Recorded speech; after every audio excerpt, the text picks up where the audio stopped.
All right, everybody. Hello and welcome. Hi. I'm actually starting on time today. Hello, how is everybody doing? I am so excited about tonight, you guys. So excited. A little nervous too, but excited. So come on in, welcome in, welcome in.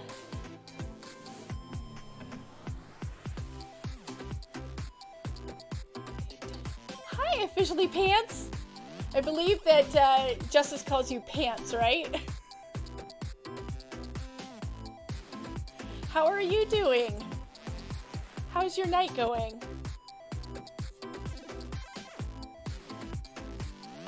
I hope that you're having a wonderful and awesome week so far.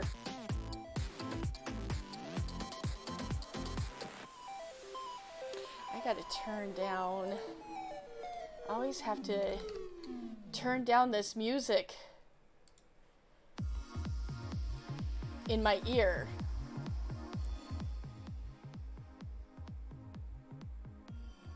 Oh, that's much better.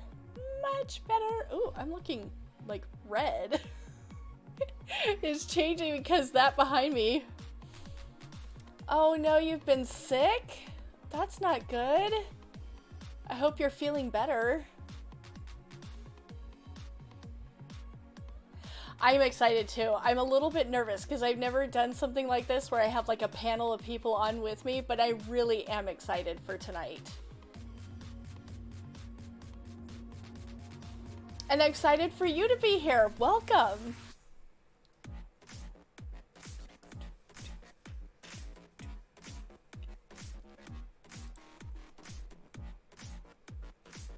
Okay, there's that. I want to go ahead and refresh that.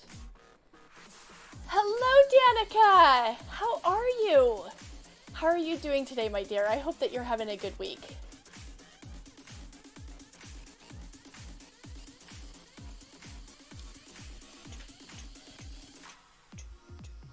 So I figure we're going to kind of get just like an introduction of what Chat Therapy Tuesday is, and about 6:15 is when I will start with the panel. I just want to give people a chance to get in here and settle in before I bring on the peeps, and then we will have a great discussion as to, you know, mental health and depression, anxiety, streaming and stress, and all that. Hello, my dear. How are you?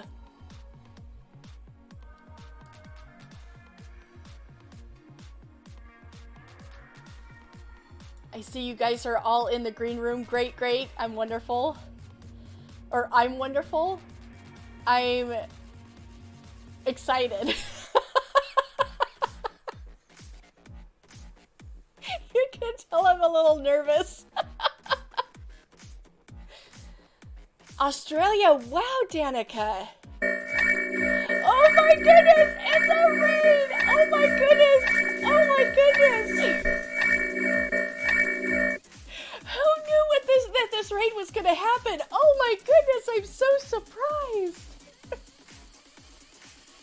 What are the odds? Raid! Kappa Kiwi, thank you so much for the raid. I'm so excited. Kevi, right, Kevi. I am so excited that you guys are here. Thank you so much, Kiwi, for bringing your community over, especially on this conversation that we're going to have tonight. Guys, if you don't already know, I am Pondering Minds. Every Tuesday, I have what's called Chat Therapy Tuesday. It's a place basically to give people a place to talk if they need to talk, or just know that you're not alone. We have been going through the ringer in the last year. A lot of us have dealt not only with COVID stuff, but also with some really heavy stuff this past year. So I wanted to bring on a panel this time around to kind of get a diverse group together to talk about stuff, and then also answer questions from you guys regarding mental health. You know, if you guys have any questions or need advice on anything, you can even be anonymous, but here is the form right here that you guys can go to request or to ask a question. We already have one question for the panel, which I'm so excited for. And so I will be bringing them on in about the next 10 minutes, you know, depending on, you know, people coming in. I want to make sure that people have a chance to come in, settle in, and get a rundown of what today is before we bring on the panel. So, so like I said, I'm Pondering Minds. I'm a variety streamer, but I do really like that I do this Chat Therapy Tuesday because I have met so many great people and we've had such great conversations. And we do everything from silly little chat games to the would you rather question, you know, and things like that. It's just a place to kind of relax. And no pressure, no judgment, you know, that especially want to reiterate that tonight. There is no pressure. There is no judgment. If you have a question that you would like to ask because it's kind of weighing on your mind, definitely ask it. Like I said, you can be anonymous. You don't have to give your name. So if there's something that you would like advice on, we've got some pretty smart cookies on this panel tonight that are going to be able to give you their opinions. But just to kind of put that out there, none of us are professional counselors or psychiatrists or anything like that. We are just going off of our own experiences, what we have learned through studying, just on our own time and such. So sit back, relax, ask your questions. You can, you know, talk in the chat, but I would say that if you have any specific questions to ask the panel, that you use the form. Otherwise, I may not see it. Or we might be in the middle of another question and it will get lost in the shuffle. So I'm really excited to see you guys here. And so how is everybody's week going? How are you guys doing? Let's go. This is so exciting. I'm so excited that you guys are here for this. And you guys can also help me out with volumes and stuff. If somebody is not, if you can't hear them very well, or if they're too loud, if they're overpowering everybody else, I got to rely on you guys to be able to help me out with that. So yes. Worthy, you got a kid brain now. You're moving on up to that teen brain. So yeah, my brain, or my channel points, guys, are called brain cells. So the longer that you're here, the more brain cells you get. How awesome is that? Easiest way to do it, right? And hello, Worthy. How are you tonight?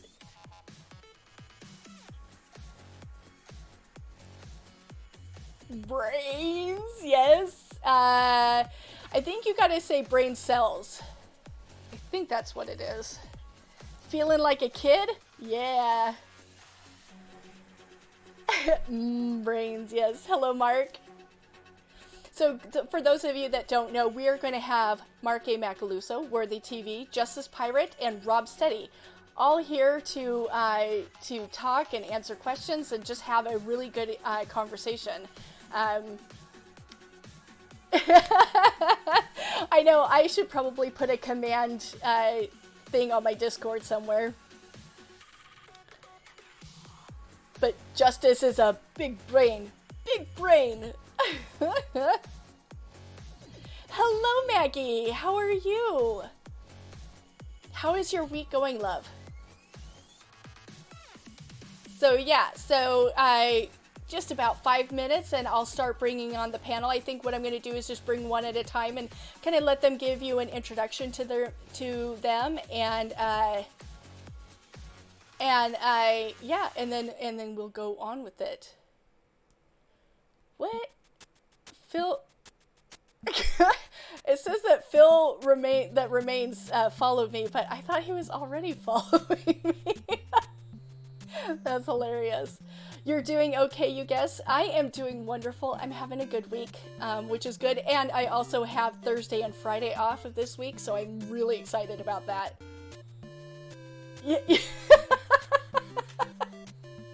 Yes, you can, Justice. Thanks for letting us know.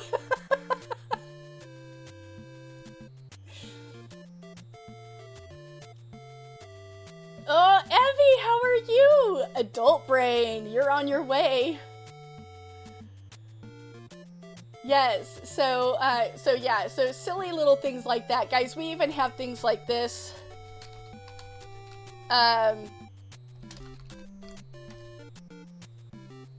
We have a hot potato that goes around. She has prepared. That's good. Eating dinner. Ooh, what are you having? What are you having for dinner?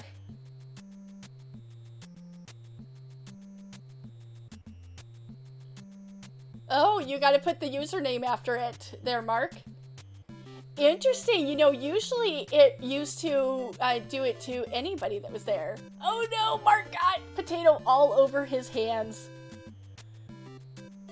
Baked turkey and boiled potatoes. Yum. Yum. Potatoes are good. That is so funny that Phil That Remains followed me. If you guys don't know who that is, that's Phil Labonte from All That Remains. But yeah. Yeah, so, and everybody, so if you need the form to ask a question to the panel tonight, that is the link to it right there. Go ahead and send your, send your question over. Like I said, putting it in the chat is okay, but it might get missed. And we might be in the middle of a conversation when it comes through. So it's best to, he thought he was already following me. Yeah, well, we're friends on Twitch, so yeah, that's funny. Hi, Neon, how are you? You got Panda Express? Oh, yum. I actually had some General Tao. General Tao, do you pronounce it General Tao or General Tso? Roar should work. I just tested it. What? It's not working? I just tried it. Oh my goodness.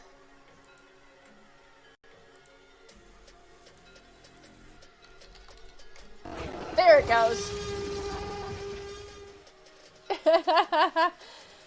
But yes! Oh, I'm so excited that all you guys are here. Oh, that sounds, well, all but the shrimp. I'm not so much into seafood, but the other stuff sounds amazing. So yes, guys, this channel, we are all about the silliness, but also the serious side. We do dance parties, but we also talk about how we're doing and how we can make things better. Well, Justice, you can have my shrimp then. You know what? I wish I liked seafood. I honestly do. I try it whenever I have the chance to try something I've never had before. I just tend to not like it. Leanne Chin. Now you're hungry again. Sorry, Rob.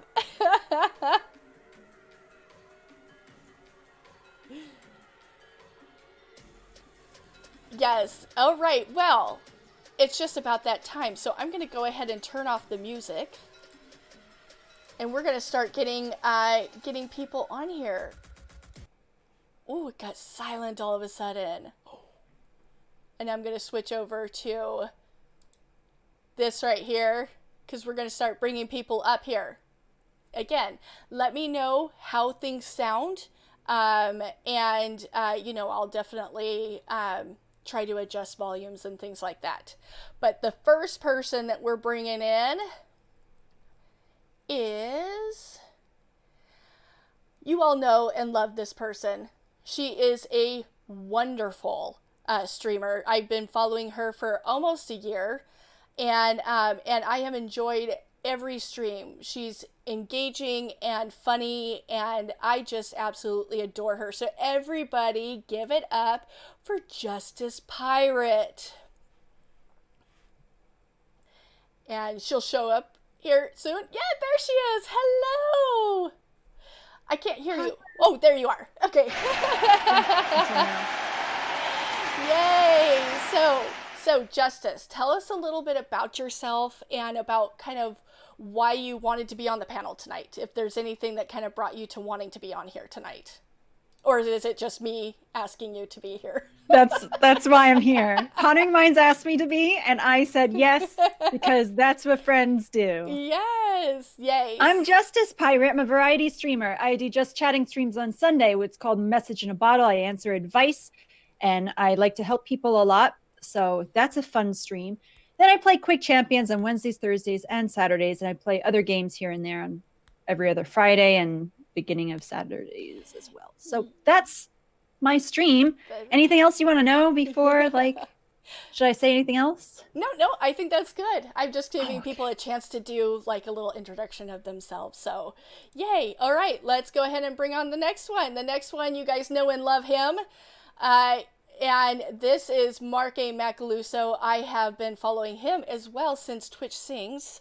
And he is an awesome person as well, an awesome streamer. So, like, beam me up. Beam you up? I said, I feel like beam me up, Scotty. Like, we're being beamed up individually. We were like, we don't know who's coming up next. We're like, we had a little bet going on. Wait, why are you not showing up on the screen? Oh, or do you have your video on? I had. Oh, there we go. There you are. I had it on the other thing. Okay, there we go. There we go. Yes. There okay. We go. So go ahead and introduce yourself and just kind of say what brought you to want to be on the panel, if it's other than just me asking you to be here. I'm Mark A. Macaluso. Hello, friends. And variety streamer. And I thought this was a Sunday open mic, but I apparently got my days mixed up. No, I think that you and I we've talked about this a little bit before, where we talk about on our own streams how we do some mental health stuff, and it's something that we're obviously big proponents of. I studied psychology, and so it's always been something of interest to me. So when you approached me about it, I thought that it would be a good thing to be a part of. Awesome. Well, thank you so much for being here. Absolutely. Thank you for having me.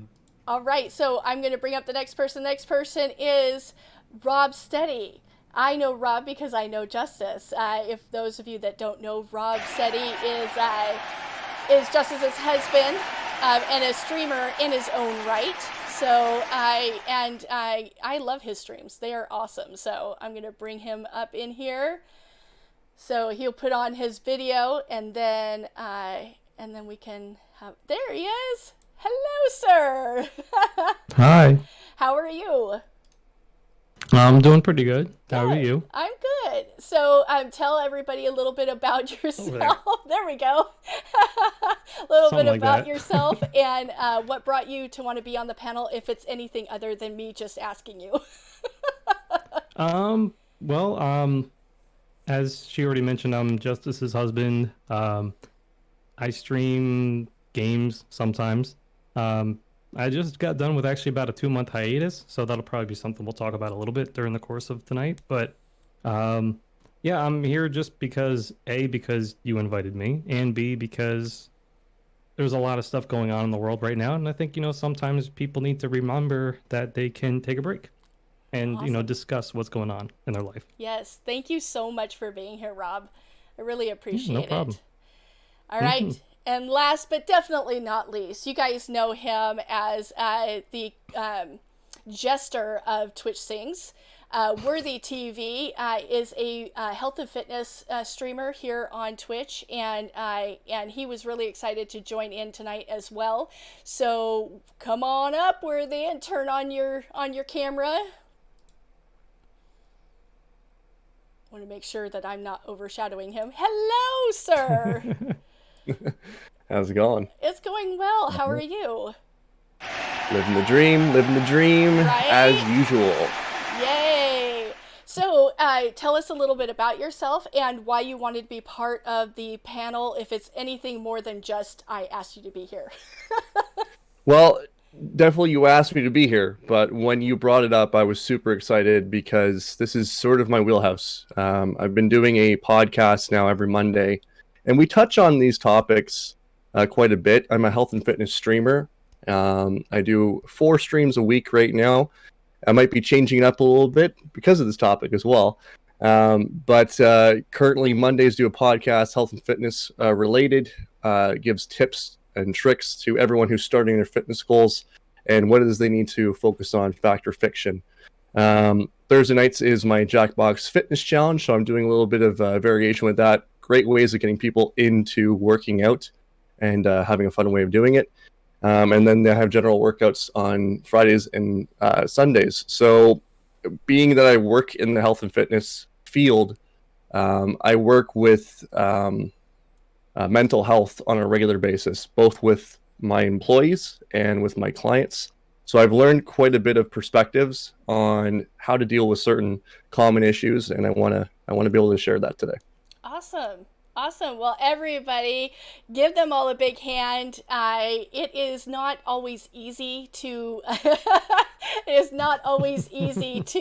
come on here and talk about this kind of stuff. You know, some of this stuff can be very personal. So what I do ask is that you guys respect if one of the streamers on here, thank you, Neon.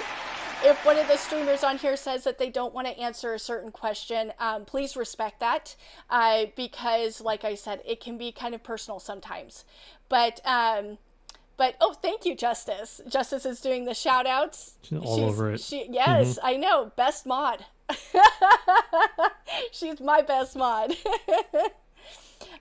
So basically what I wanted to do, for the most part on here, one of the reasons that kind of this popped into my head is that I have been talking to each of these streamers about mental health, you know, over the last year of starting this. As many of you know, I have had quite the rocky year when it comes to mental health. Not only dealing with COVID, I mean, we've all been dealing with that, right? I mean, that has been like the major stress point for a lot of us, I think. But on top of that, I have also gone through losing my boyfriend of 9 years in June of last year. He had a major heart attack. And how did I say it? Heart attack? I don't know why. That's really weird. Yeah, so let's see, that is weird. My girlfriend's broken. Oh, there we go. Your girlfriend's broken. Oh, because of the underscore.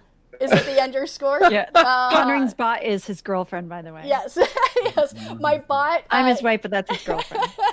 My bot apparently really adores Rob Steady, but it's the ghost. Yes. So this past year has been a really hard year for me to go through. I started making really bad choices for myself, and which led to me to a very embarrassing stream, the VOD of which I have deleted since then. But it really got to a point where I was like, I need to start talking about this, and I need to start kind of getting out there. And then I realized other people have things that they need to talk about, that they need to get off their chest. So that's where Chat Therapy Tuesday was born out of.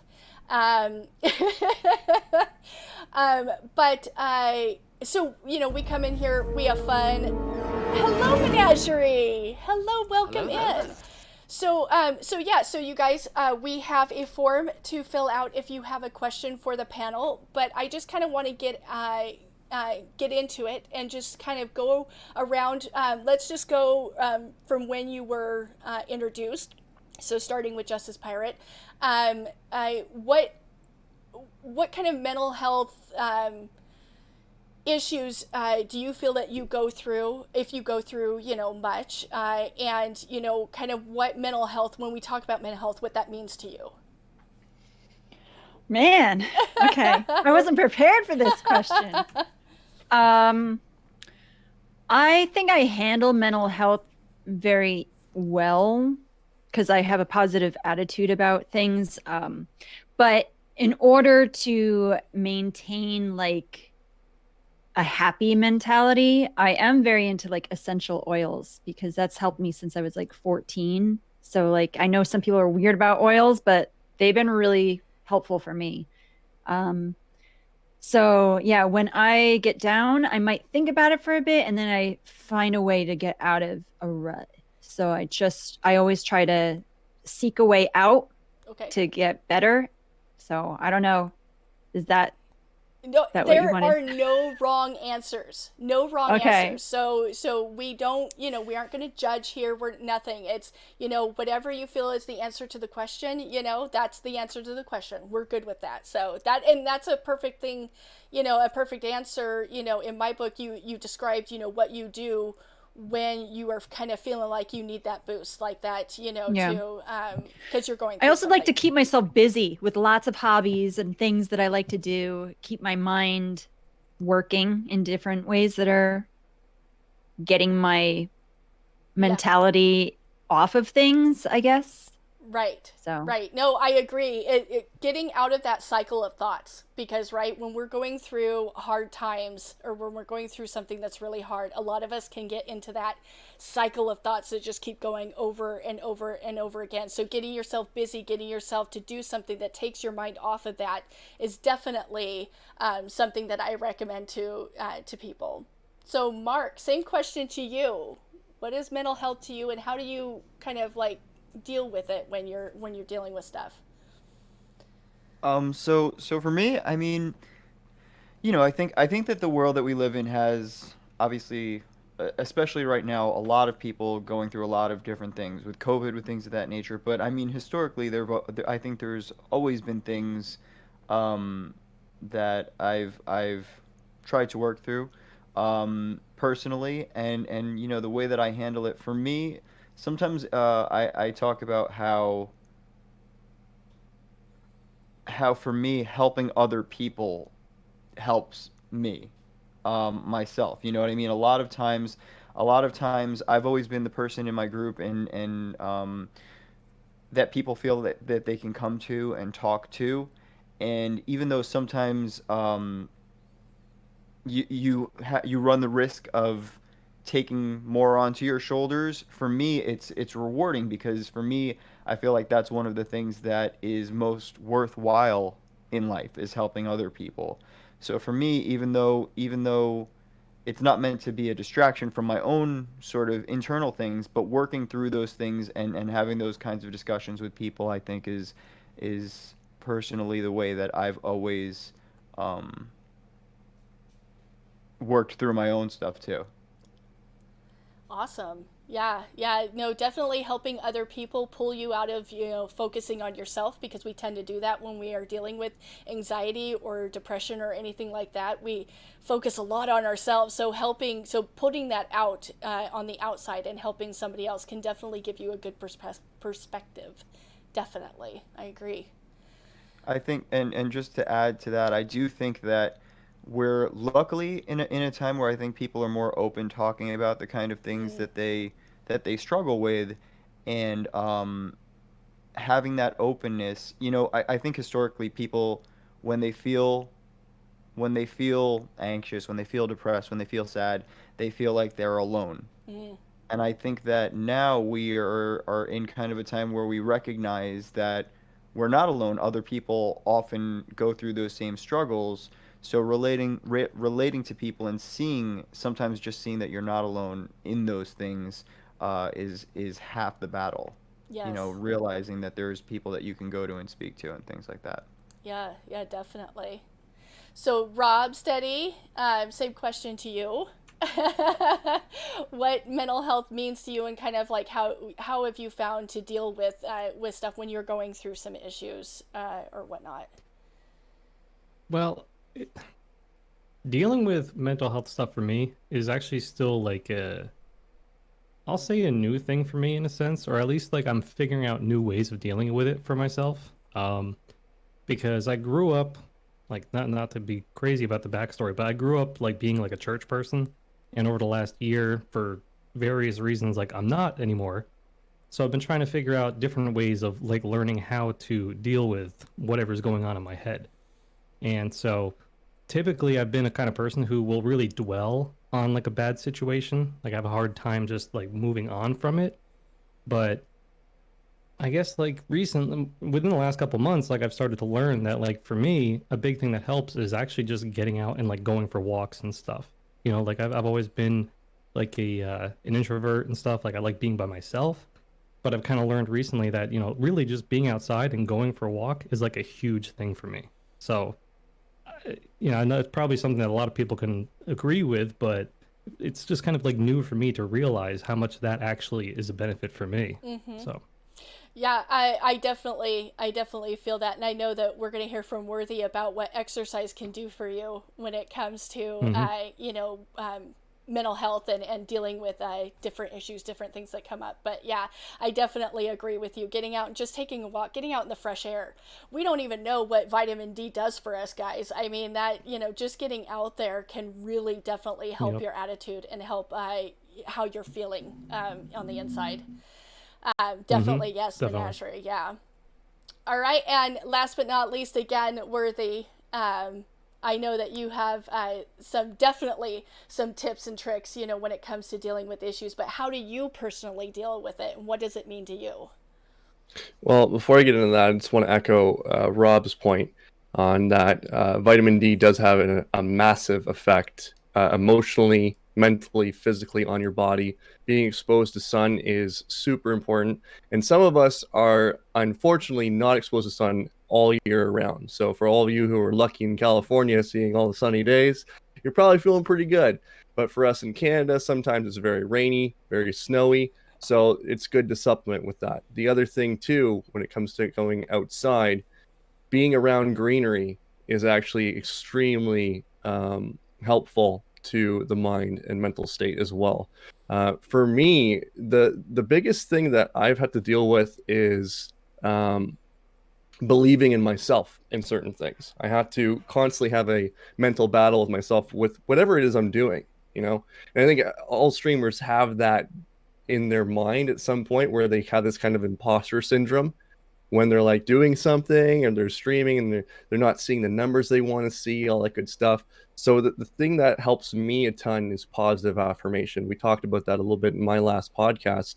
And some of the things that you say to be able to get yourself in the right mindset and gear yourself into the positive framework that you need to have to be successful in whatever it is that you do. And how you measure that success is going to be up to the person. But if you look at it as views, or if you look at it as just a really good show, whatever the case may be, whatever your success is, be it small or big, being able to affirm that in your mind that you did something well today is super important.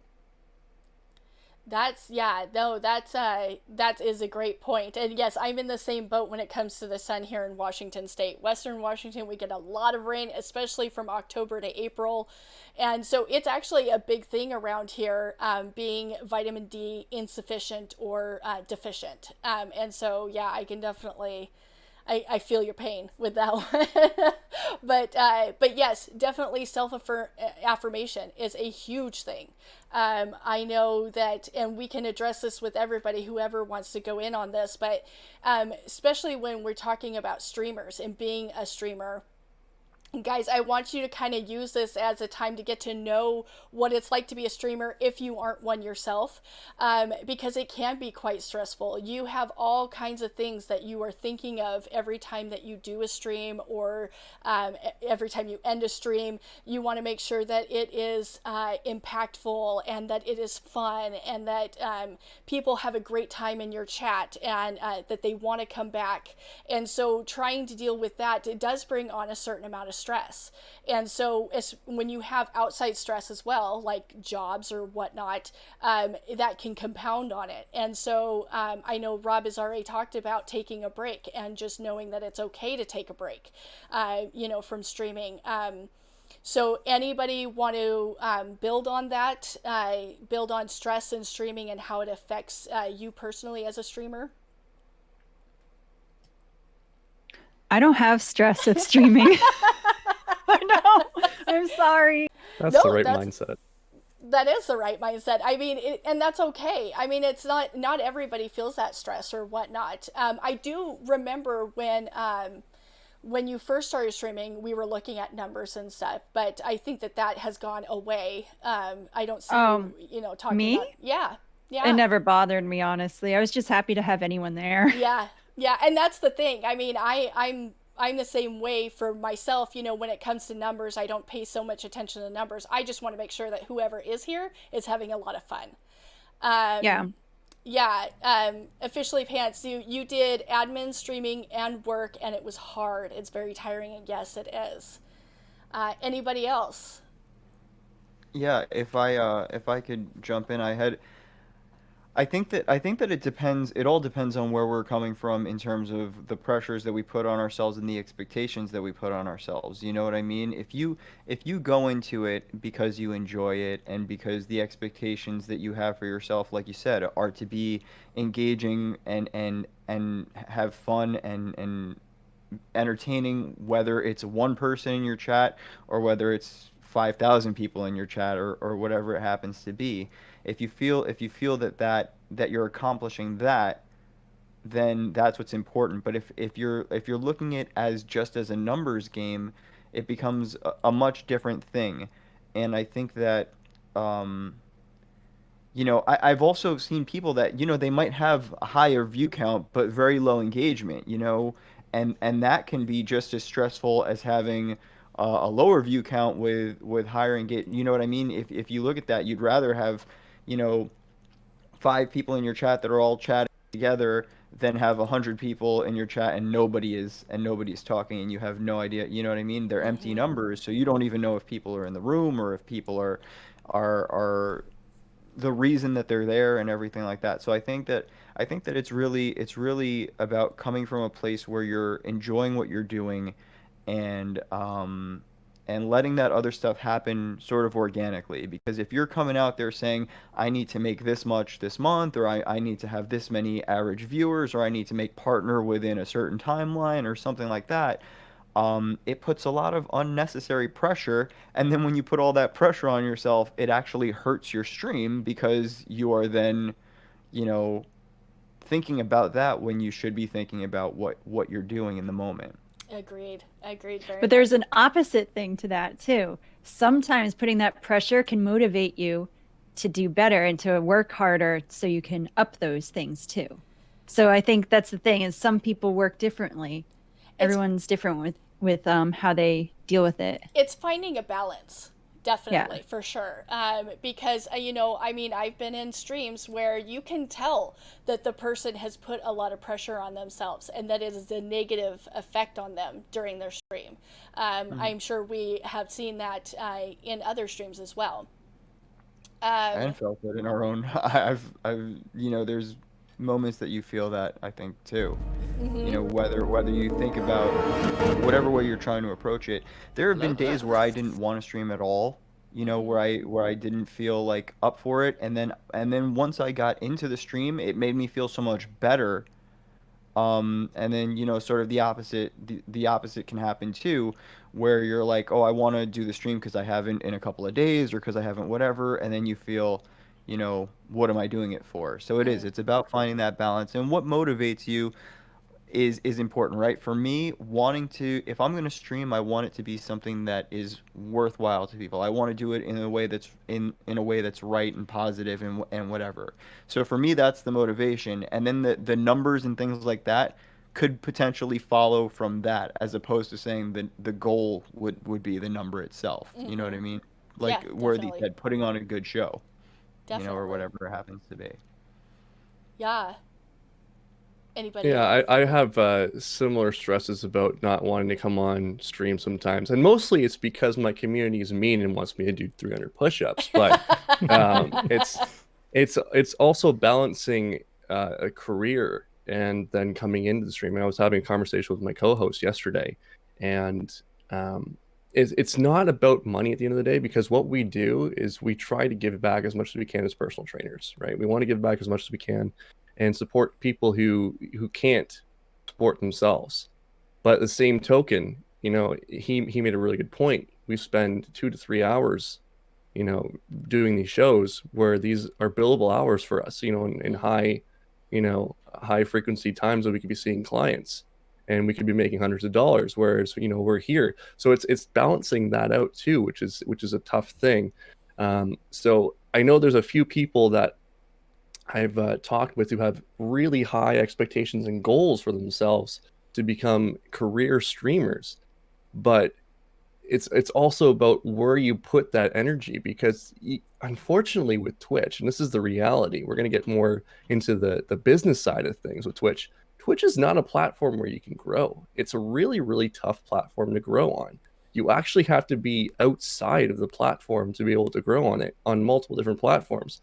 So for those people that actually want to grow a stream, my recommendation for you, and I know we're getting off topic a little bit, but my recommendation for you is to work on putting the time towards those other, parts of social media. Yes, have a show, have good content, all that good stuff, but make sure you're putting the time in around the other areas too.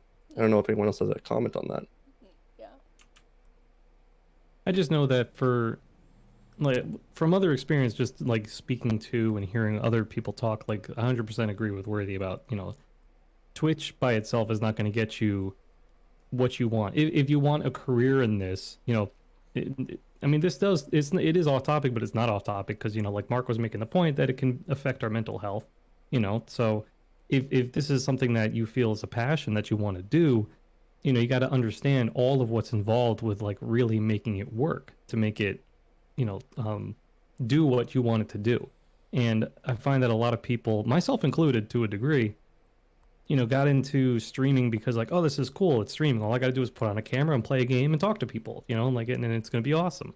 And I even had myself for a couple of years where I wasn't even on Twitch. I was on a different platform, but just enjoying myself to no end. And things fell apart with that platform, not Mixer, but things fell apart with the platform that I was on, decided to move over to Twitch. And I was just enjoying myself, having a fun time. And, I had this goal in my mind of like, oh, cool, I'm going to get to affiliate. I'm just going to have a good time. And just, when I get there, it's just going to be neat. It's going to be great.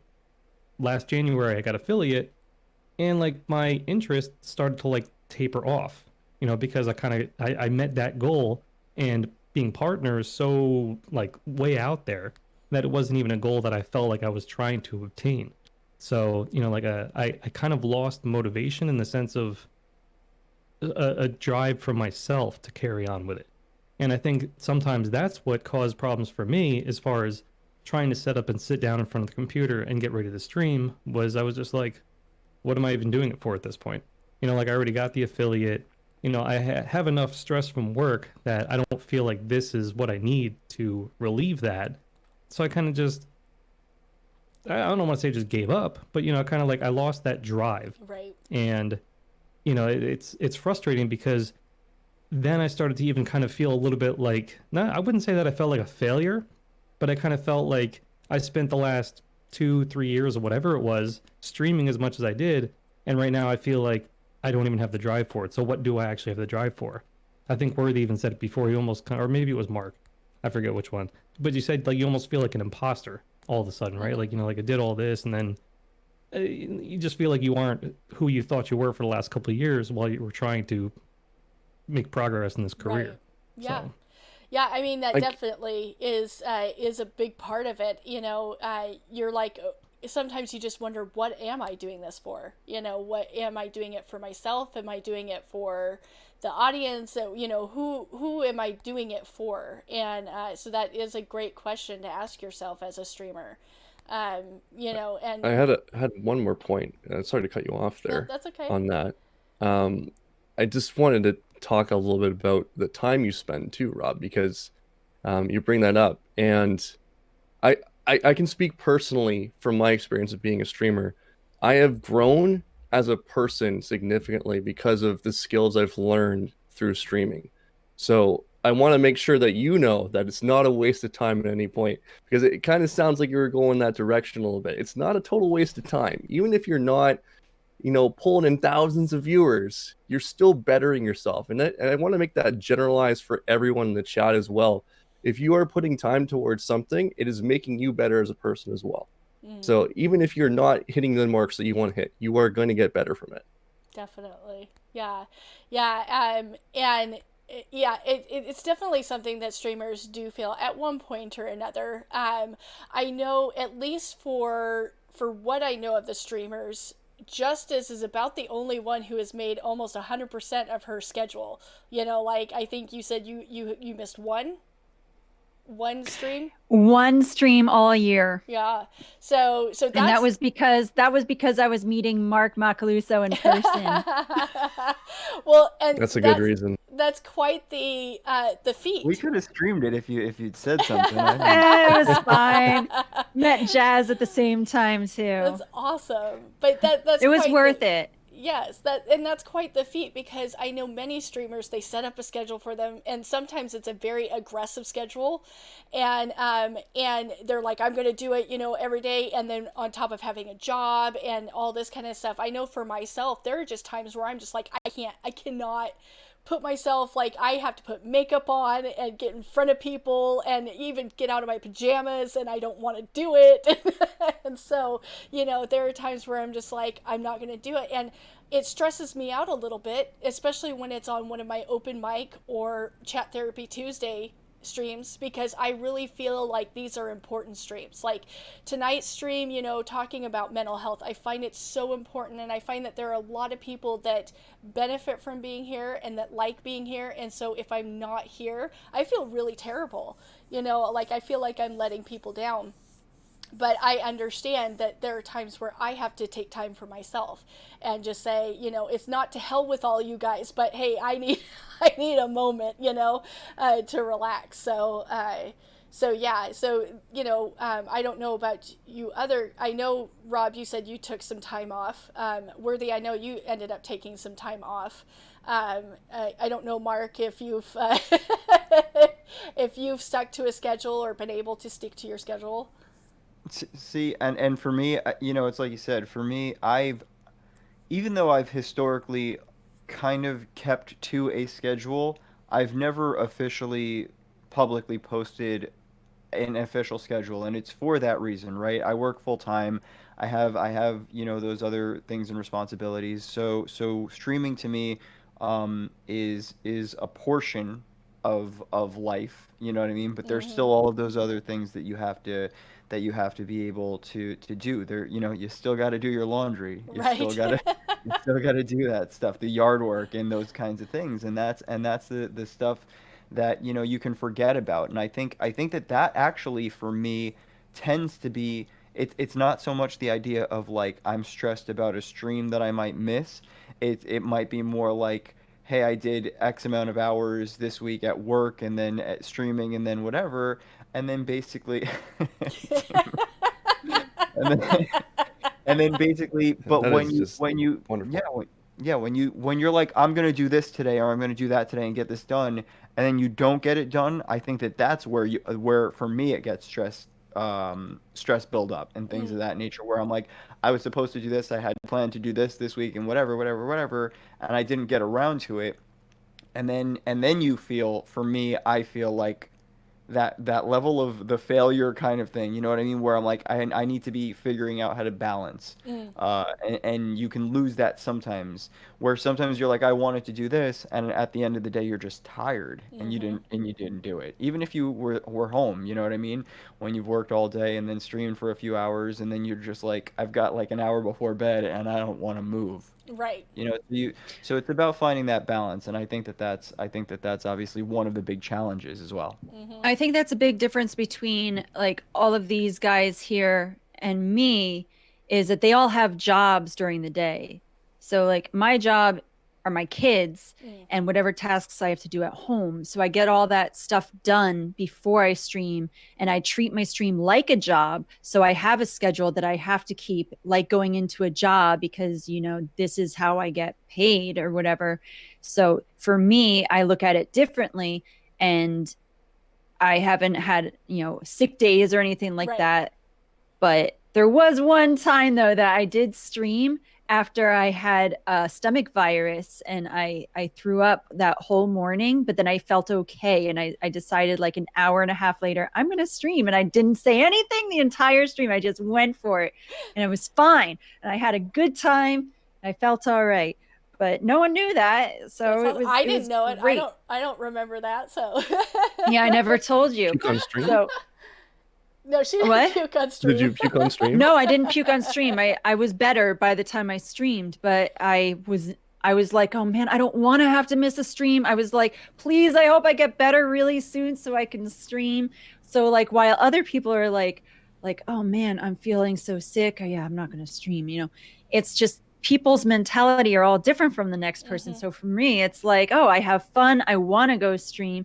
And for like Rob, it's like, oh, I'm stressed out from work. Now I have to go and entertain people, So that's like the difference of Yeah. how I view it compared to other people. So when I start having a job, maybe I'll start viewing it like you guys. I don't know because I haven't gone through that. But at this point, I get excited about streaming. I'm like, oh yeah, I'm about to start. Oh yeah, I mean, I can tell you guys, I love streaming. I absolutely do. Like with Mark, how he had said, you can feel like you don't want to do it, but as soon as you start it, as soon as you get into it, you're like, oh, I'm so glad that I did this. I can't tell you how many times I've gone through that, where it's like beforehand, I'm like, oh, I'm so tired. I'm exhausted. I don't feel like talking to people, but I'm going to do it anyway. And I get in there and I'm like, oh yeah, this is so much fun. I forgot how much fun I have with it. Yes, work-life stream balance, yes, that is so true. It is sometimes very hard to do. So yeah, I know that with Rob, he said he took a 2-month hiatus, from it because he just got to a point where he was just like, I can't do it. I can't do it anymore. And Well, and like what's funny about it is, like I mentioned before, how I kind of realized that being outside and being able to go for a walk and stuff actually helps me a lot more than I had ever like cognitively like registered.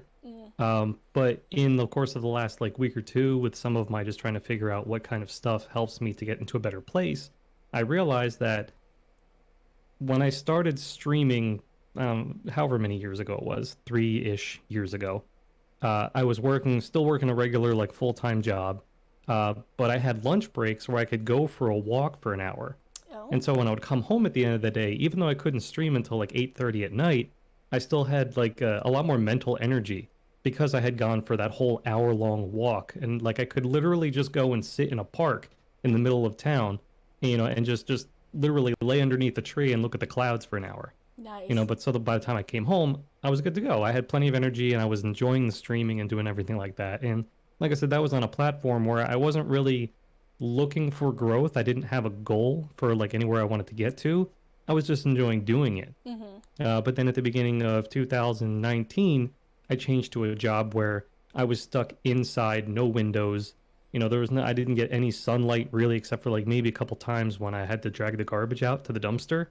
And I was closer to home too, so it's this weird balance of how things worked out. But so for the last year and a half, 2 years, I've been working where I'm indoors with no windows, and like I have to make a bigger effort to go for a walk on my lunch break, whereas where I was working when I did it before, I literally just walked out the door and walked down the street. Right. So it's registered to me that it was about the time, or within a few months after I switched to the job where I didn't have windows and I didn't go for those walks, that I really started feeling more of that pressure of like when I got home at the end of the day, I didn't really feel like streaming, because I guess I just didn't have that release of all that daily stress and stuff Right. by the time my schedule was supposed to start. So Well, I know, like just interesting. for me as an introvert, everybody who's been in my stream knows that I am an extreme introvert. I I am very, very much so that I need time alone in order to recharge my batteries. So I know exactly what you're talking about there, because when I was at the office, for 8+ hours a day, dealing with people constantly, always around people, I definitely needed that time to de-stress, to decompress, before I would go on and, do anything, remotely, like streaming, or just, being with even my boyfriend or my family. It was like I needed that time to decompress, because that gave me a chance to just kind of take a deep breath and let it back out. And so, yeah, I definitely know what you're talking about right there. So we do have a couple of questions. So does anybody have anything left on that topic? No? So we do have a couple of questions that came in. Yay. Thank you so much, guys, for sending it in. We do have the form right here. But if you want to send one in, the first one is from Danica. I don't know if she's still in here, but she says that she's from the Philippines. And she was diagnosed with autism at the age of 3 and suffered from depression, anxiety, and struggled with bipolar 2 disorder. Her question is, how do I release my anxiety and depression during the pandemic? I don't know why you're laughing, I would like to Connery know that Line. too. No, to be honest. because No, sorry, there's a sound alert that came when Mark hosted Oh, the channel. Sorry. okay. Yeah, I I'm didn't not hear laughing that. at the So I'm sorry. question. Sorry. I think obviously there are a lot of things that make it difficult for Danica to be able to accomplish things, but I think ultimately, even through her struggles, having a mindset to try to get through it is a big thing that a lot of people maybe try to push away. So I really recommend finding hobbies or things you enjoy doing, because that can motivate you. And I know people with depression have a really hard time getting into something and sticking to it. I know that's like a huge deal. So perhaps if she could write down a list of things she would like to try, even, and things that she's interested in, maybe try to pursue those and see what clicks, see what works. And that could be something. And then maybe, I think when people write things down, it's more where it comes from your brain. And it's not just here, but you're putting it on paper, and then your brain visualizes it, and then it goes right back into your brain like a cycle. So it's like doubly going through there. And I really think that when you write down something and you see it, it can help motivate you a little bit more. So if she has a set of goals or a set of ideas, and then she's able to try to get through those things, that could be a step. And it doesn't mean that she should beat herself up if she doesn't make it through the list or whatever, but take your time, be patient. It's okay. You don't have to accomplish it, but that could help you get through it. It will be something to be like, all right, well, maybe I'll read a book. And maybe she tries to read a book, and maybe after a few days she's like, yeah, I can't get through this. And then she goes on to the next thing. Or maybe she finishes the book and she's like, wow, I did that, So it's just a balance of trying to figure out what will work or not. Definitely. Yeah. Anybody else? I think that what Justice is saying about it's a good feeling that that feeling of accomplishment, when you are able to sort of check something off your goals list or to-do list, is a rush of endorphins.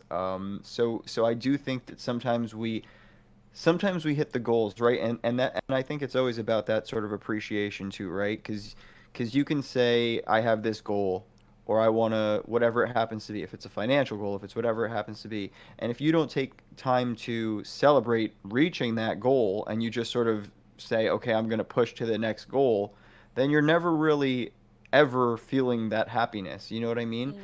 So when you have, even if it's just a to-do list written down on your desk, and throughout the day you're crossing those things off, each little time you do that, you feel that sense of accomplishment. It's crazy how sometimes when you feel less than accomplished, and then you do something even small, how much that can sort of change your feeling on the way the day is, or whatever it happens to be.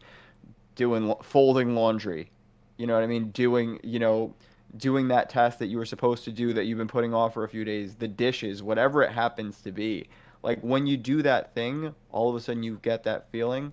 And then obviously when it comes to goals, bigger goals, celebrate those goals. If you do have a goal to make affiliate or whatever it happens to be when it comes to streaming, when you do that, celebrate it because you got to a point that you were trying to get to. And if you can't celebrate it and you're just like, okay, next thing partner, you're never going to feel that happiness, that actual feeling of accomplishment. Yes. Yeah. Thoughtless Beast. Thank you. Yes. Daily to do list is such a life hack. This is very true.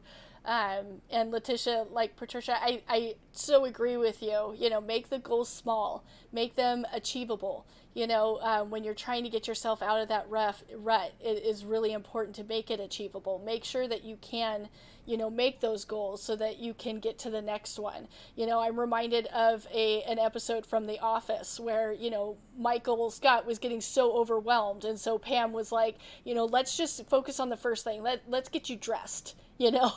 Let's have breakfast. Let's, do this so that it could focus your mind. Because focusing your mind is a huge part of trying to get through whatever kind of anxiety or depression. Focusing it on something instead of just letting it circle back, all around and go in so many circles. I know exactly how that feels.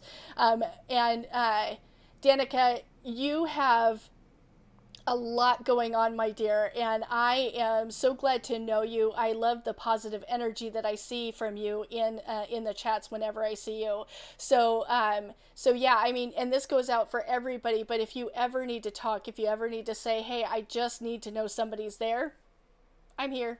You can visit me in the Discord or even send me a whisper on Twitch, just to say, hey, I just need someone to know I'm having a bad day. And I will listen. So, but yeah, that's definitely great. Does anybody have anything else for Danica? Rob, do you want to go first? Okay. No, So- go All of a sudden, like I couldn't think of like how to process what I was going to say. Specifically because Danica was asking about COVID, the whole situation with like, just the way the world is. I was dealing with, aside from it being the end of 2019 was the year that I switched jobs to the new job. So like I said, my stress level already changed because of that. Then at the end of 2019 is when everything kind of started getting weird. And then at the beginning of 2020 is, when it really kind of hit home that, like things were changing, things were going to be different. Then for me, I actually got laid off at the end of March from my job. I was laid off for 2 months. The whole first month, I basically laid around in bed, didn't do anything. I was like, what am I even going to do? Like, I'm getting the benefits of unemployment and stuff. So And you got my COVID. jobs- Yeah, well, that was before I got laid off, but that's beside the point. So I kind of felt like I'm just going to sit around and wait until I get the call to go back to work. And I didn't feel any motivation to like do anything. And it was even funny because before I actually came home to be laid off, a coworker of mine was like, well, I guess you'll be able to stream a bunch, huh? And I was like, I guess, but like I said, I didn't really feel any motivation for it. Finally, though, at the beginning of the second month, I was like, you know what? I'm going to set up a schedule. I'm going to do morning streams. So I did, I think it was 3 times a week, like pretty much every week after that point, where I was on for 4 hours, 5 hours, something like that, Monday, Wednesday, Friday mornings. And instantly, like within the first like week, like my mental state started to like clear up a lot just because I had made the decision to like do something with it. And side note that goes along with this, I don't usually read at night before I go to bed, but last night I did. And I've been reading this book called The Upward Spiral. And it's actually a book about dealing with like depression and stuff and how to learn about the way your brain works and how depression works, in medically, maybe is that the right term? But anyway, so the chapter I decided to read last night was actually talking about decision making. And the guy who's writing the book is giving examples of where a couple of people, Menagerie, do you know the book? It's a good book. I'm like a little more than halfway through, but I'm digging a lot. But he gives this this example of there were two hikers. I don't remember what mountain it was, but they were hiking on the mountain, and they got to the precipice, and they were coming back down. And on the way back down, one of them fell and broke his leg. So they were like, okay, well, what are we gonna do? I guess we're gonna have to, set up tent and we're gonna camp overnight. But then a storm started rolling in. So they're like, well, what are we gonna do? And it kind of got to the point where they weren't sure whether to find a way down the mountain or stay there. And then if they did decide to go down, which direction were they going to go? And they got worried about making the wrong decision. And ultimately they decided, what, we just have to do something. We're going to go somewhere. And the author decided to say whatever. The author said, the point is making a decision, even if it's the wrong one, is better than doing nothing. In their situation, if they decided to stay on the mountain, who knows, they probably wouldn't have made it. But at least they made a decision to move, and even if they had to backtrack and change the decision, they did something. And I related to it a lot when I read it last night, thinking about like me with my layoff and finally deciding I'm going to do something other than just sit here and wait, So no, that's a great point. Making that decision, of what you're going to do can definitely help out with that for sure. Worthy. I feel like Rob and I are living the same life, literally. Every time I hear him tell his life story, I'm just like, man, it's like word for word what I experienced.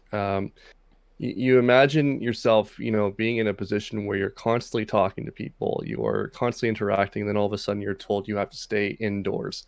Now, is it Danica? Was her name? I can't speak to your exact situation because we don't know all the details. But what I can say is we all have one thing in common as a result of this pandemic. Before the pandemic, the most tough commodity to have was time. Time, we don't have time to do anything, right? So this is echoing Rob a little bit. I always had a little passion in my mind to start streaming, but I never had the time to do it. Maybe it was an excuse, whatever the case may be.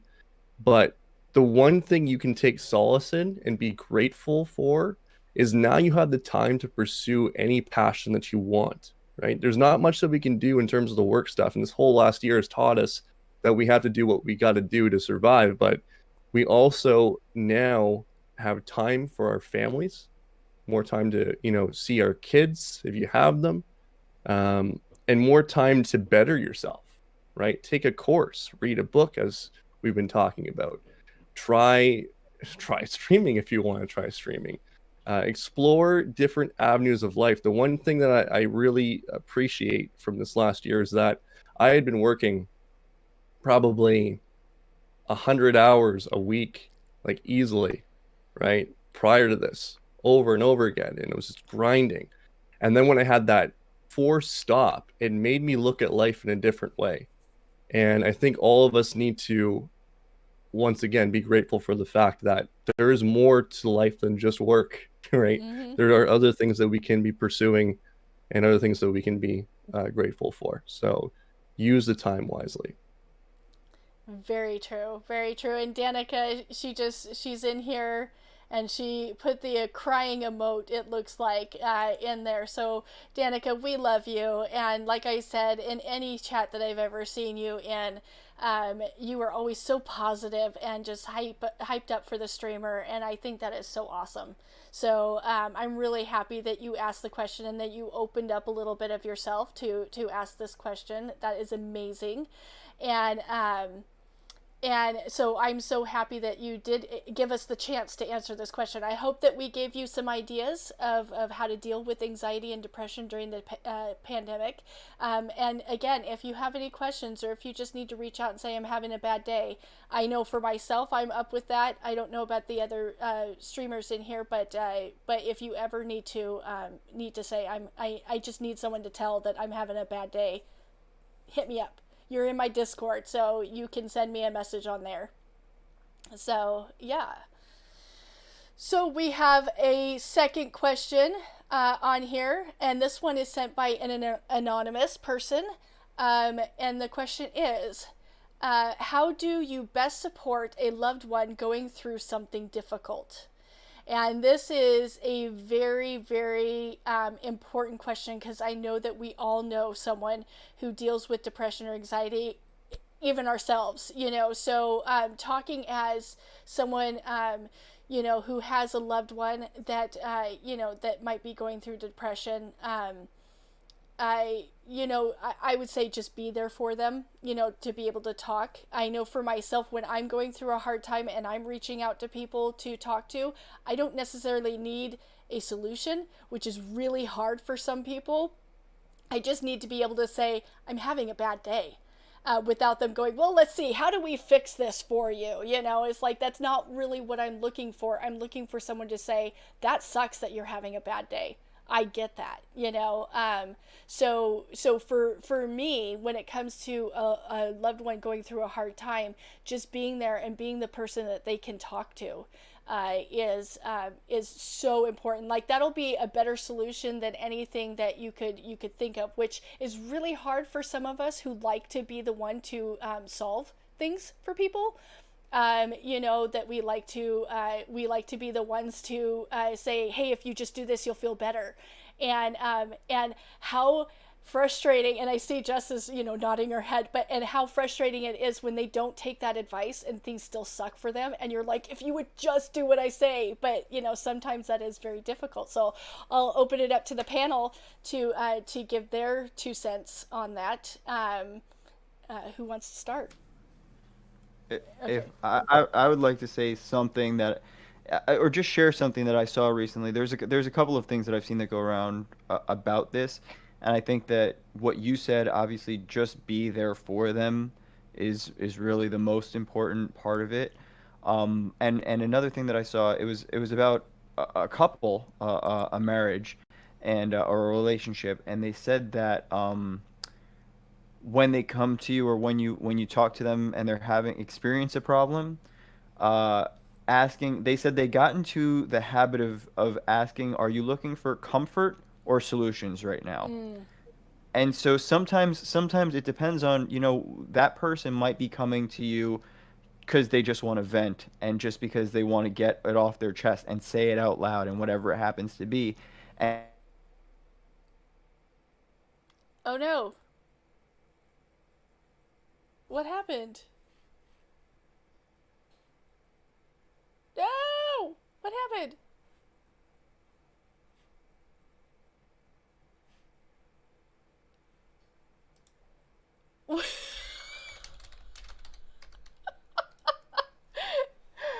um. Yeah, okay, so I'm still here online. All right, let me. Okay, hold on, guys.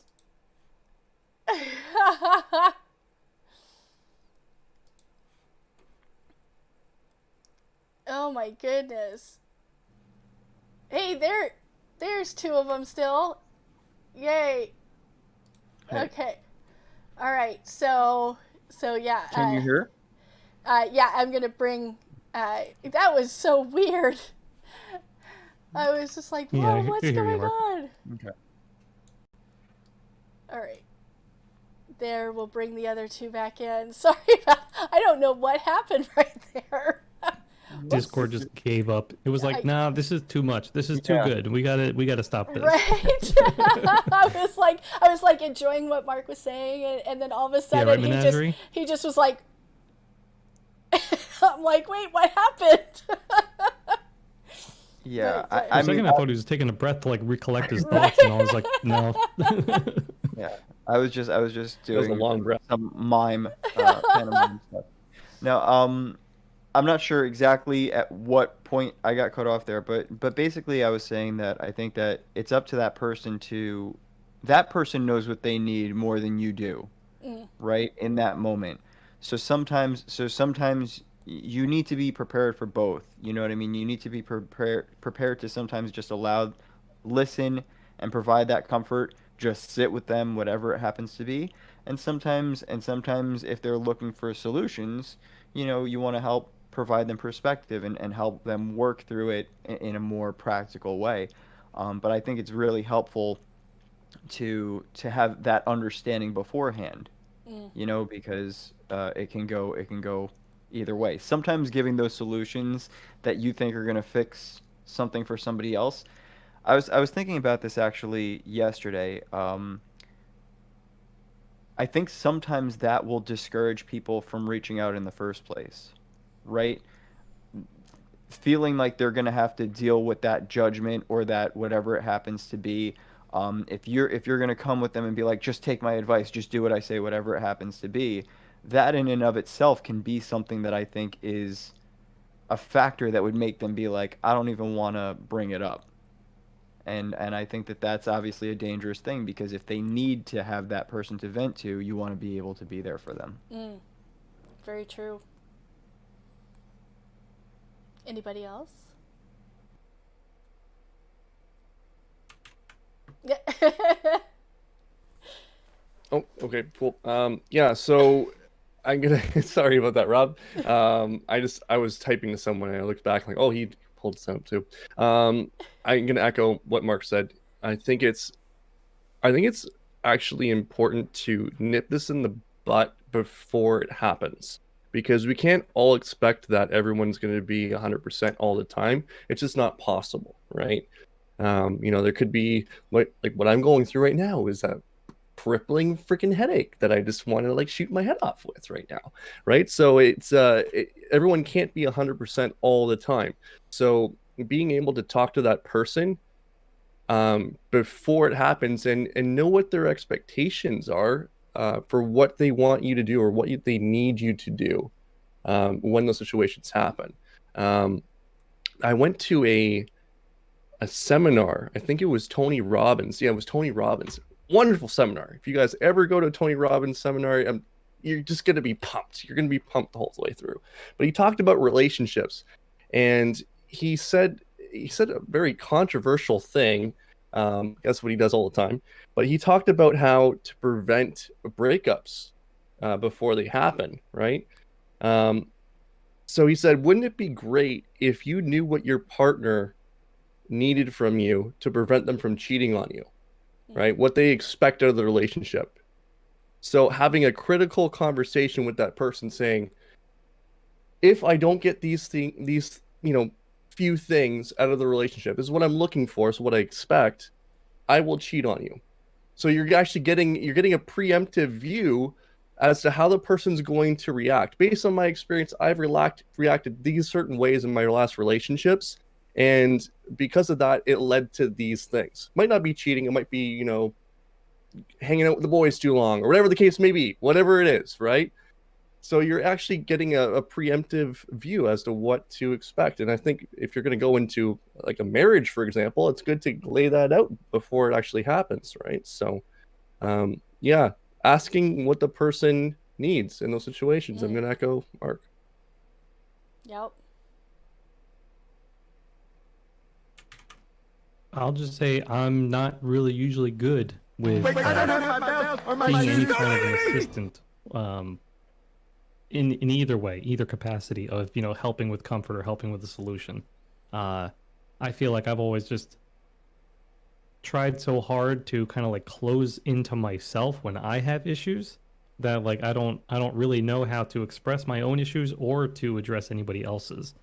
Like even my wife will tell you I'm pretty lousy at like being there to try to help. I do the best I can, but honestly at this point I'm just trying to learn how to just be open ear and like being receptive to like what's needed. And I'm trying to carry that on to more than just her and just to everybody, just to be more ready to hear what's going on, to try to understand where they are. And I think that's what everybody else has been saying anyway, but it's just from my perspective, it's new to me to try to help people like that. Yeah, definitely. It's a growth process though, as well, right? We don't necessarily come out of the womb knowing these sorts of things. And it's like you said for yourself, when you're figuring something out for yourself, you said you came up in the church, and then, you had sort of coping mechanisms that you were taught and that worked for you in certain things. And then sometimes those things can be helpful, and sometimes those things can be damaging, and it's not my point to judge them or whatever it happens to be. But life is a growth process, right? So just because you may not have been great at those things before, you're continuing to learn and grow as a person, and those can be skills that you improve upon as you move forward because of the practice, right? Of that, the important thing is to try and come with empathy. If you come with empathy, then those other things can kind of just fall into place. And listen, if you're really listening to what a person says, um, instead of just sort of trying to do it your own way, Mm-hmm. trying to understand what that person needs, I think that that's a skill that you can build. Mm-hmm. Some people are more naturally inclined to it, but not everybody is gonna. It's just like anything else. Communication is a skill. For sure. And I think going from that, um, for me personally, I've been trying to learn how to listen better because I'm someone who likes to like give advice. I like to say like, well, I think you need to do this. And so I've been learning, let me just take a step back and just listen. Why are they acting this way? What can I do to help without trying to take action? Because obviously anything I say is not going to change them. Only they are going to make a change and want to grow or whatever. So like in my own marriage, so for instance, we've been married almost 17 years, Rob and I, and we've been together 20 years. So like even through that, we have times where there's communication barriers, and it's just like when he's dealing with something, I have to, I'm learning to give him that space that he needs to try to work things out, to try to think things through, to do his processing, to go for his walks, to do whatever thing he does. And I'm not like used to that. So I'm learning how to be someone that can be by his side for him to do that, because I am the type of person who will take on everything on my back and say, okay, I'm ready for the hike. Let's see what I could do.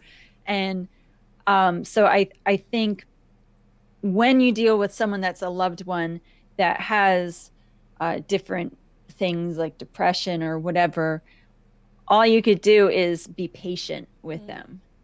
And I think that could be hard. So you got to learn patience, and I'm still learning patience. And I feel like I used to be like really patient until I had kids, but lately I've been learning it even more with dealing with my husband, with whatever he might be going through, and I'm there for him.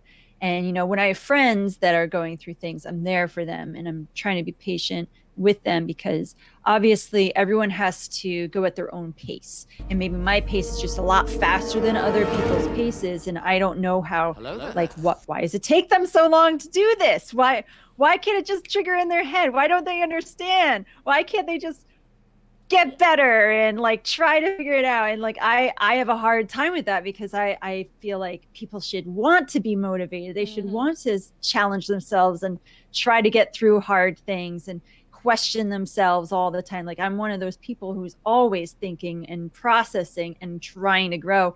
And so when you deal with someone who maybe doesn't have that same thought process, you can't expect them to have that. And so that's why the patience is a huge factor. Very, very true. I know. Yeah, I know it really upset some of my in real life friends when I was going through first when Scott passed away last June, and I told everybody, do not call me. I don't want you to call me. You can send me text messages, that's fine, but don't call me. I don't want to hear from anybody. And that really, I know that upset some of my friends, because they wanted to be there. They wanted to, be the one that I talked to about it.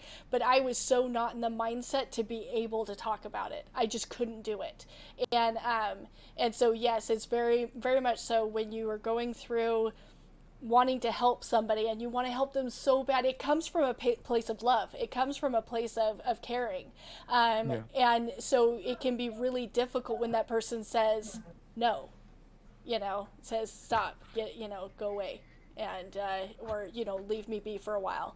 So so yeah, definitely, Justice. I know both those sides because I've been on the side where I push everybody away and I don't want their help. I just want people just to say, yes, life sucks.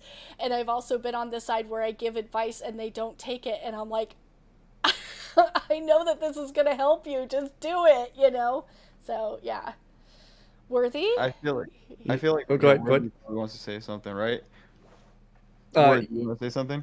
This is you guys are now leading right into my career, which is This is getting exactly people to what I do was things they don't want to do, right? So, yeah, it's an art form. It Mhm. is. It's God, what's the best story I can bring up? Okay, so there is a part of our career as personal trainers where we have to be good at sales. Okay, we'll call it what it is. It's sales. But at the end of the day, it's also convincing people to make the right decision for themselves, right? Because you know what you can provide that person, and you know it's gonna transform them. But it's about being able to connect with the person on multiple different levels, not just through verbal, but through body language, through the emotional level of it, right? Really figuring out why the person has come to see you at all, right? What's gotten us to this point. So I think it works in multiple streams, including your spouse or your loved one, in that you've been with them for a while. You should have some sort of understanding as to how that person thinks and functions. And at that point, it's about being able to find what works best for them to motivate them to work towards whatever it is they need to do, right? And it could just be some people don't want to be reminded, some people don't want to be pushed, but it could just be you displaying things in your own life that you're doing and that partner follows along with you, right? So there's many different avenues to this, and I think uh the best trainers that we know that we have are the ones that make or not make but help people see that they need to do certain things, whether it be committing to long-term training, whether it be doing 100 push-ups. That's going to benefit the person. So being transparent to seeing other people and how they react is super, super important. Mm. Mark, did you have something to add? Yeah, I agree, and I knew Worthy was going to want to talk about this because it reminds me. I coached wrestling, youth wrestling for a lot of years, and I don't want to get too much into the sports aspect of it, but it's about the way that you communicate with people on their level. And I think that that's an important thing to realize too, is that solutions aren't always one size fits all. Mm. You have to have an understanding, whether it's through asking that person and having them directly answer you, or whether it's leaning on your relationship and your knowledge of that person to kind of understand how they work, what makes them tick, and what they may need, even if they're not saying it outwardly. It reminds me of a time when I was coaching, where I would always say that certain kids need to be coached in one way, where other kids need to be coached in a certain way. Um, I had an assistant coach who was sort of a gung ho, always 100 miles per hour, you know, and he that for certain kids that worked so well. He could take them all the way to the top because that was the way that they needed to be coached. But with other kids, they would sort of fold up when he came at them in that sort of way. And it was about identifying in each of those individual kids what were their strengths, what were their weaknesses, what were their needs, what were their all of that. And I think that obviously communicating with a person on a level that they can understand, that they can appreciate on their level, explaining something in a way that they're going to be able to grasp it, even if it's a different way than you had to explain it to. Oh no!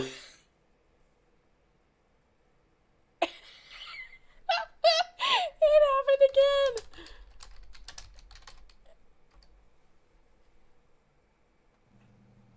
There we go. Oh my goodness, Worthy. And it looks like though, I hear you now. Does everyone hear me or no? I hear you. Yeah. yeah. There. Oh, jeez. I don't see Worthy. Oh, he's back. He's coming Back? in. I guess I need to boost my Discord a little bit more. Yeah. Do you have a boost on it? That's probably. I do have a boost on it, Was but it just me? When you left, No, things it got was all better. of us. Is it just me that thinks of the thing? Yeah. Oh, yeah. It's the hat. It's the hat. It's funny. No, no, it's all good. Yeah.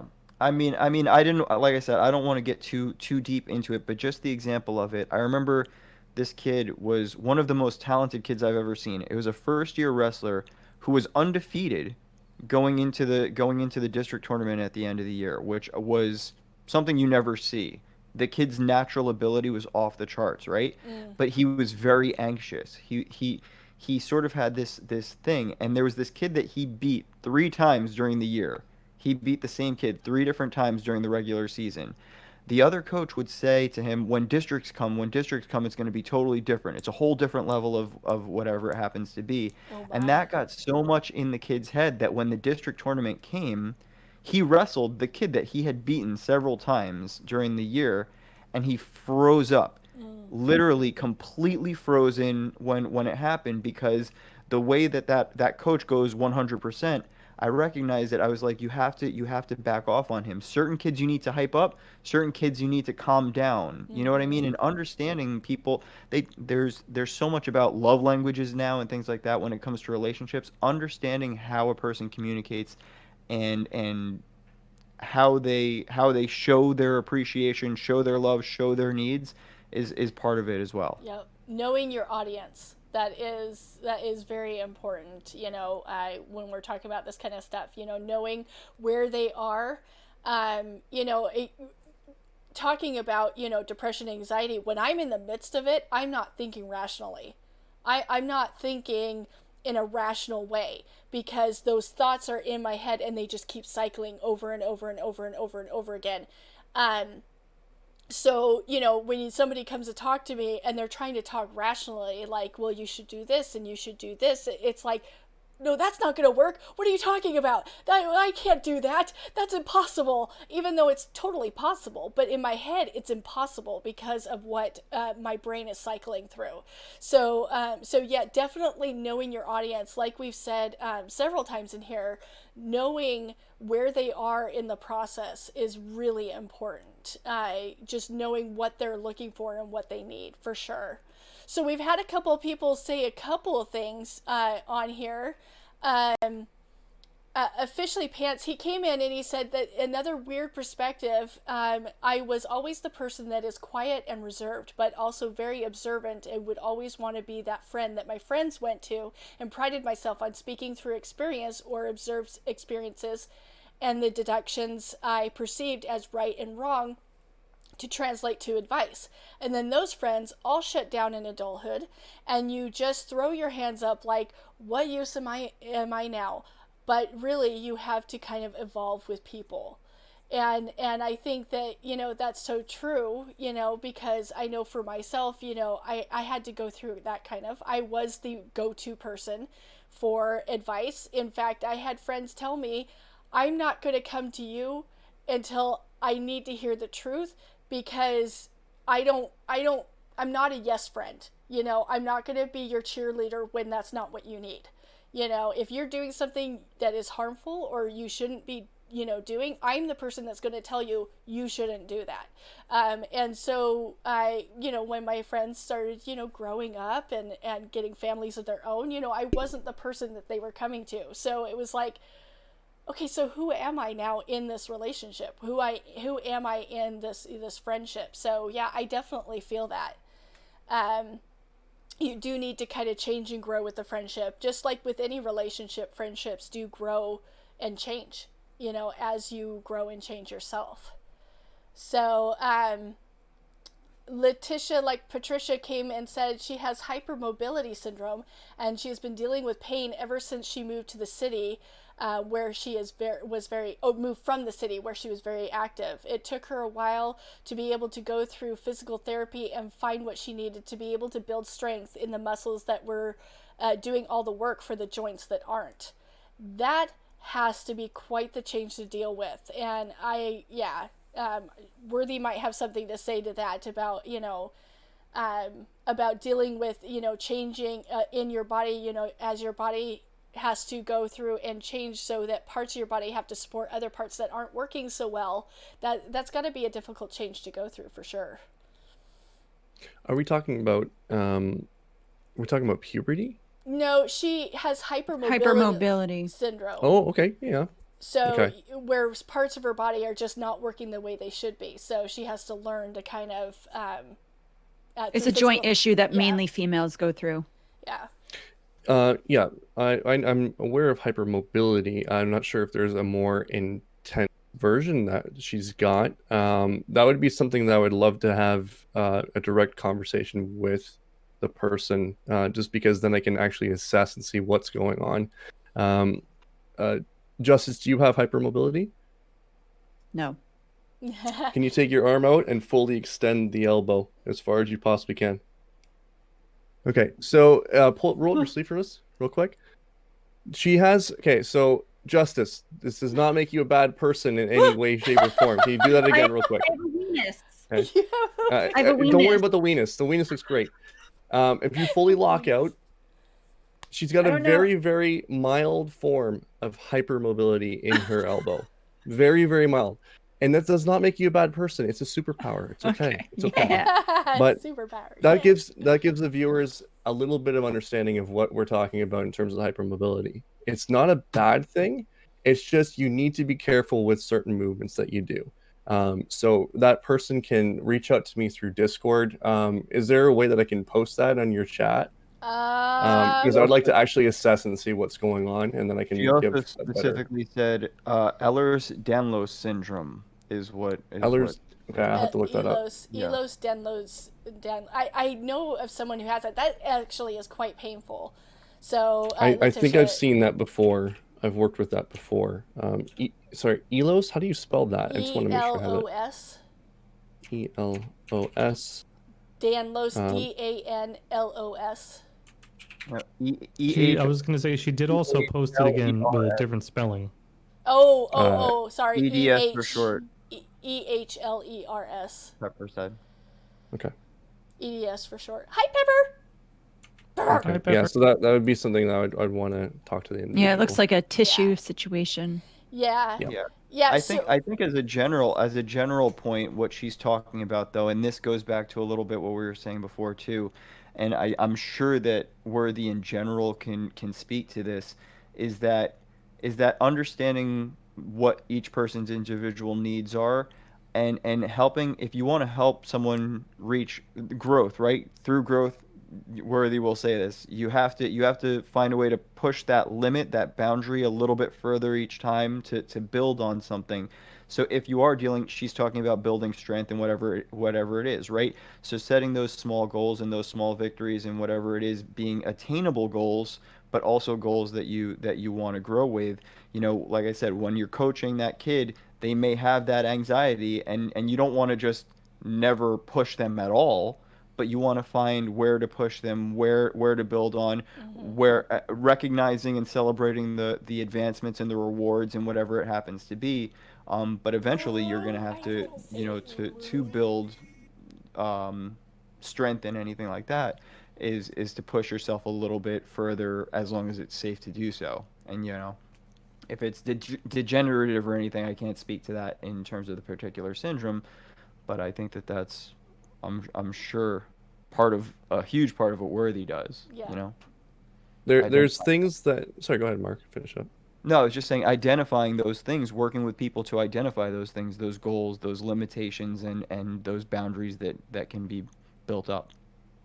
Yeah, I don't like using, and I'm not downplaying what you're saying or anything like that. I don't like using the word limitation. I always use superpower because it is a superpower. It's something I don't have, so it's cool. And that being said, so it's a way of looking at it positively. That being said, there's always ways to work around or work for that person to be able to make it better for them. There's certain things that you just don't want to do. There's certain things in the gym you just don't want to do. For example, for me, I am 6'3". I don't fit in any of the machines that they set up there. Those are meant for 5'4" individuals who want to be bodybuilders. It's just that simple. So there's things that I can't do being as tall as I am, right? So just because you have a small difference in your body does not mean that you are limited in that body. You have a way of working through whatever it is that you have. It's just a matter of finding the right person to coach you through those things, like Mark said. So yeah, and that's the I'm gonna same. echo that. Yeah, and that's the same with when you're talking about anxiety and depression. Just working with the people on the level that they're at, rather than just going gung ho one way. It's meeting them where they are, and I think that's super important for sure. So does anybody else have any comments or questions for the panel? We've been going for about an hour and a half almost, amazingly enough. It's been an epic time. It's been so much fun.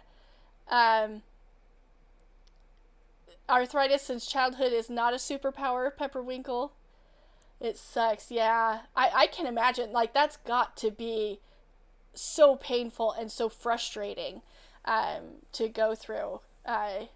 Oh my gosh, Lunacy Music TV! Hello! Hello, my dear. I hope that you're having a wonderful, well, it'd be Wednesday for you now, right? Hello. So yeah, Hello there. that's got to be very painful, Pepper. I can't even imagine that type of pain. I know you talk about it every once in a while, and yeah, your mind working through it. Yeah. Yes, Yogo Hana? Is that how you say that? That's my boy. Yeah. That is actually your partner in crime on your podcast on Monday nights, right?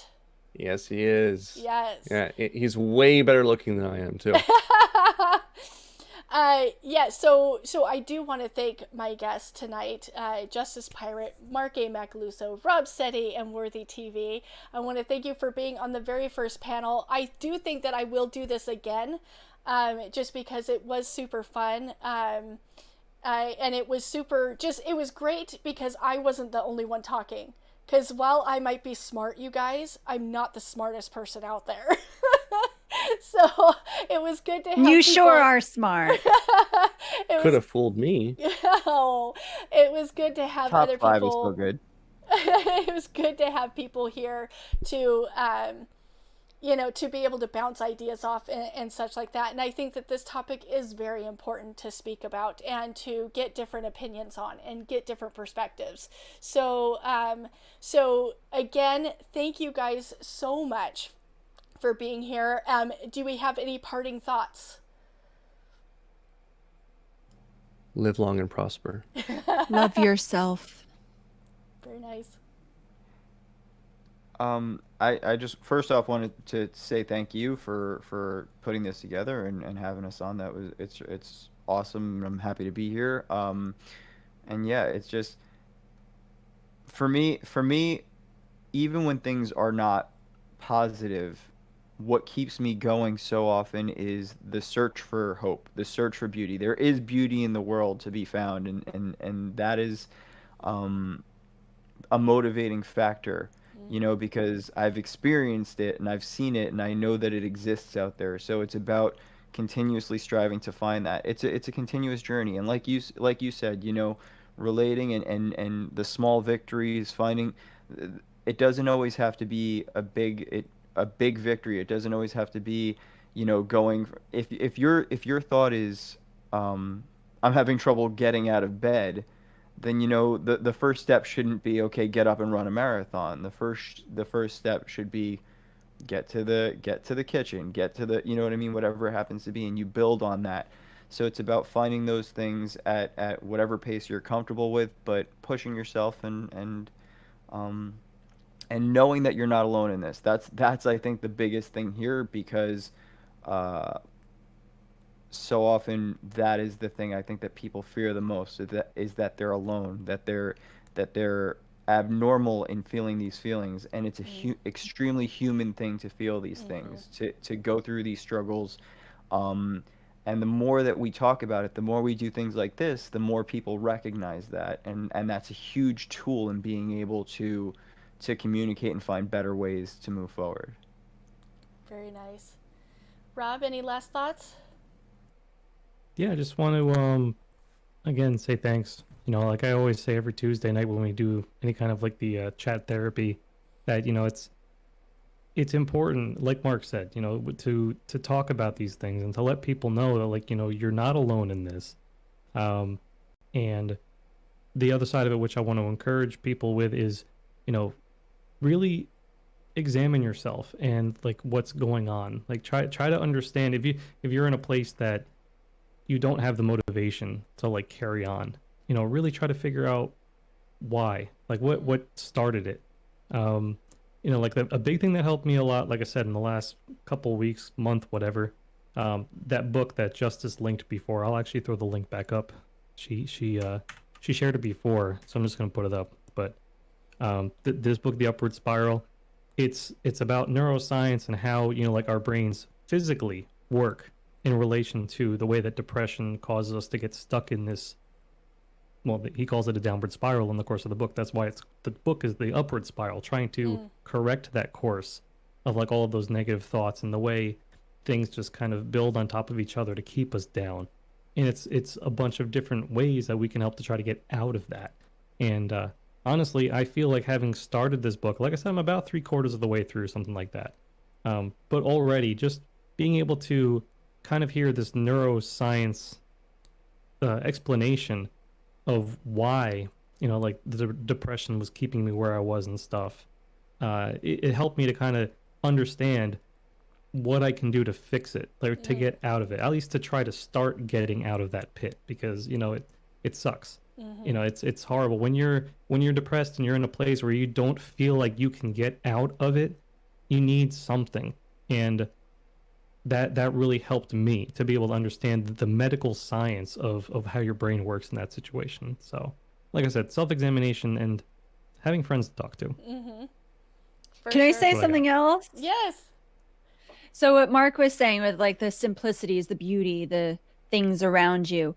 So there was one time back many years ago now, I wrote like things, like a list of things that were beautiful or things that I was thankful for, simplicities around me, just little tiny things. And I kept such a huge notebook filled with different things. And sometimes there were things that I had already said, even because I was just grateful for those things. And I think that also is a huge thing, like I said, about writing things down.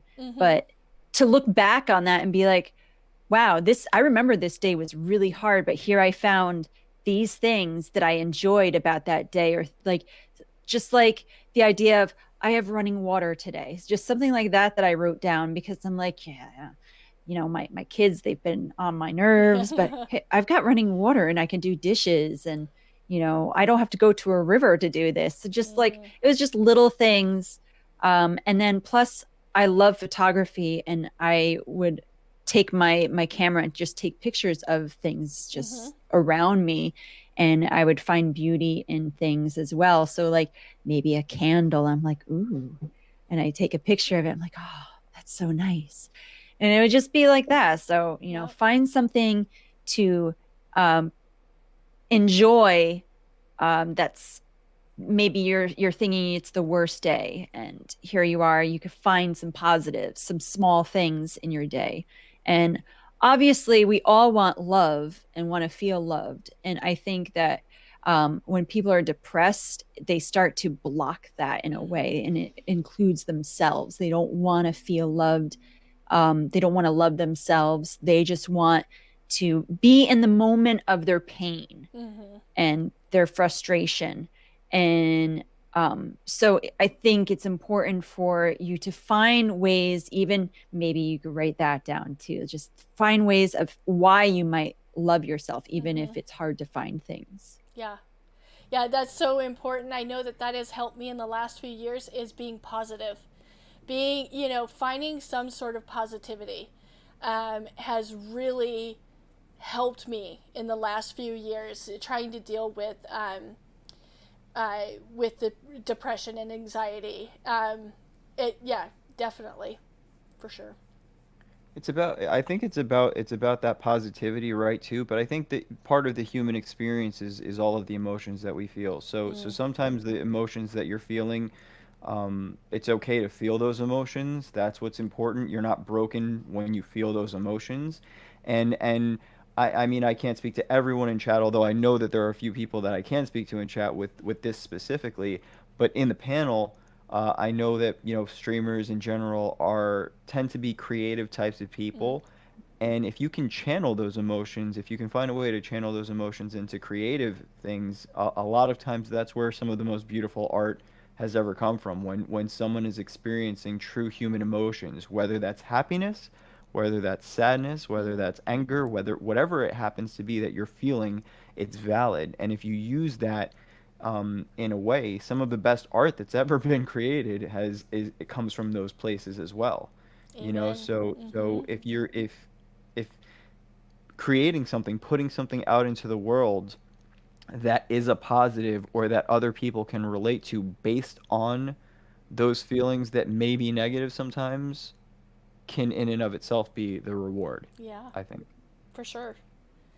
I definitely agree.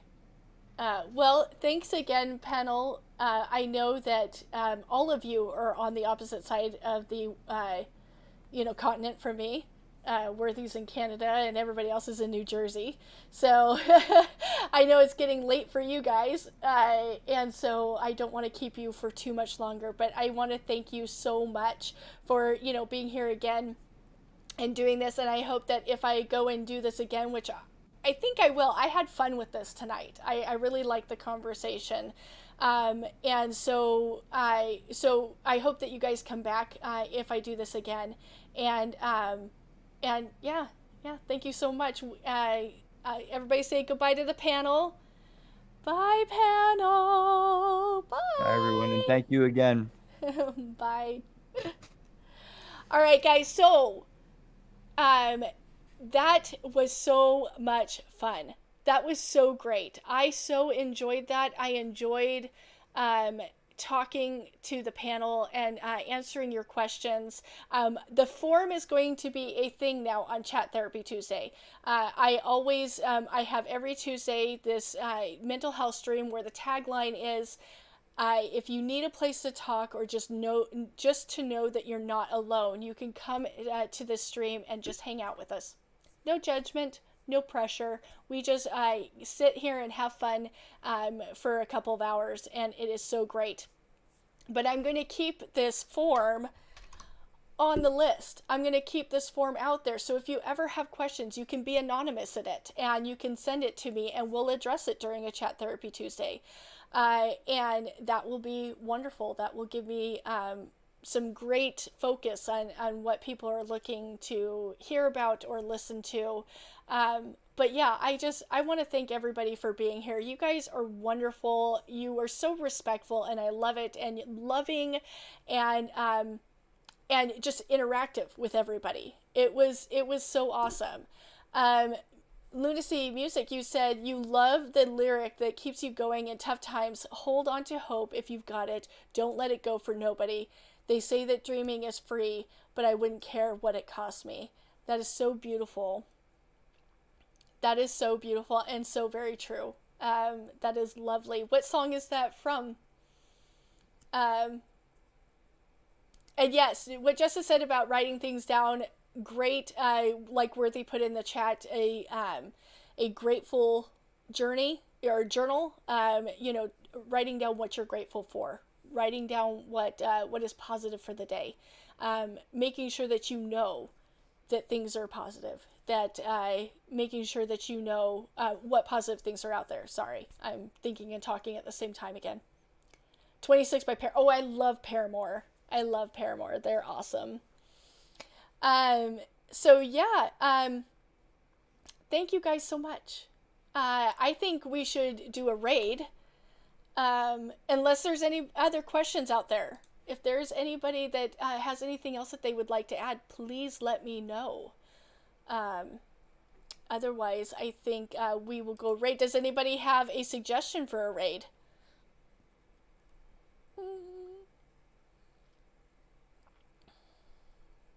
Oh.